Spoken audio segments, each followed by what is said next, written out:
legal standing Anda sebenarnya seperti apa? Legal standing kami SK Kumham dari organisasi Pradi Bersatu. Oke. Saya rasa, dan itu terdaftar di Kemenkumham. Saya rasa cukup itu untuk membuktikan kami sah sebagai pelapor. Ya kan? Emang butuh legal standing apa lagi kira-kira? Orang SK Kumham terdaftar organisasi kami. Saya mewakili seluruh advokat yang ada di organisasi saya. Oke, Anda mewakili Pradi Bersatu. Mewakili Pradi Bersatu. Oke, baik. Bu Kurnia? Begini ya, kita tuh harus luas pemikiran. Ini bukan soal legal standing yang Anda maksudkan. Kita itu tidak bisa sembarang mengadukan orang, ya. Harus paham dulu masalahnya ini apa, begitu ya. Kami ini petugas juga sama dengan polisi dan jaksa, Integrated Criminal Justice System, sedang ya meneliti perkara ijazah palsu. Dan perlu Anda ketahui, apakah Anda sudah tahu ada 2 orang korban di situ, ya, dihukum 6 tahun, yang oleh banding dan kasasi itu turun menjadi 2 tahun karena pasalnya tidak jadi pasal hoak tapi pasal kebencian.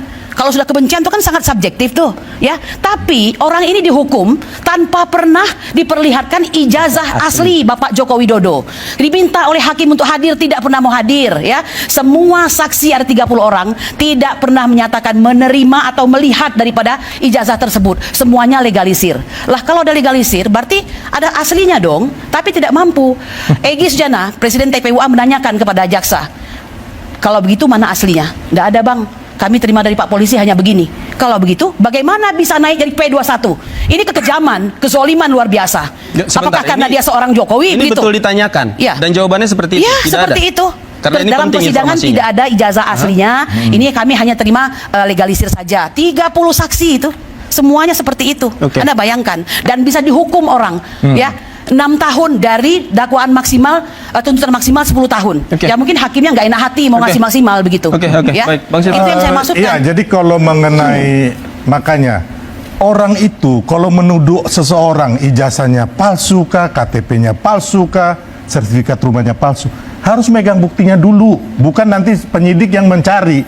Makanya, ya kan, waktu itu si Bambang Tri dan juga si Gus Nur itu mereka membuat podcast. Di situ mereka bersumpah bahwa ijazah Pak Jokowi palsu, Jangan memakai disimpangkan, Bang Al-Quran. Sylvester. Interupsi nih, jangan disimpangkan itu.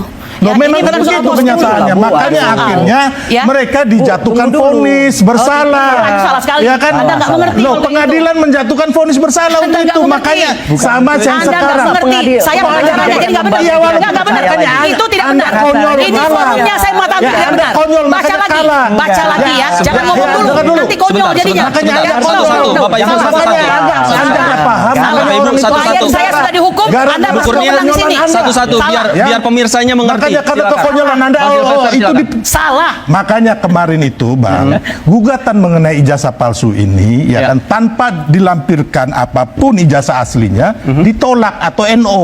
Itu pengadilan 2 kali pengadilan Surakarta dan pengadilan Solo 2-3 tahun lalu. Tapi kan melakukan hal sama. indikator ijazah disebut palsu itu kan disebutkan. Kemudian dianalisis juga Mas Roy dan kawan. Yang dianalisis ini adalah digital, hanya kopian, bukan ijazah asli atau ijazah palsu. Nah ini saya bilang Ini omong kosong, ini hoax besar ini.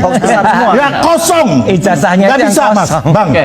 Nggak bisa mereka meneliti ijazah yang di hanya sosial media yang digital. Yang harus diteliti adalah ijazah yang palsu, yang asli, atau ijazah asli yang dipalsukan. Saya nanti bicara. Itu baru benar. Oke, Mas Roy. Gitu. silakan. Jadi waktu itu ada kesempatan yang sangat bagus yang namanya gelar perkara khusus. Ya. Yang dibayangkan oleh kita dan juga yang dibayangkan oleh masyarakat Indonesia ketika gelar perkara khusus itu adalah waktu itu berarti disajikan semuanya bukti-bukti Di Barreskrim. Di Barreskrim.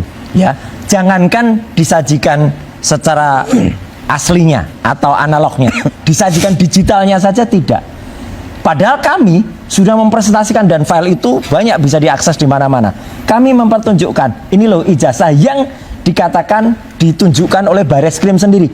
Jadi bukan hanya sekedar fotokopi, fotokopinya ditunjuk oleh Barreskrim.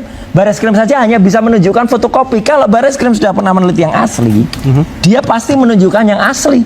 Nyatanya tunjukkan pada saat konferensi pers tanggal 22 Mei itu adalah fotokopi.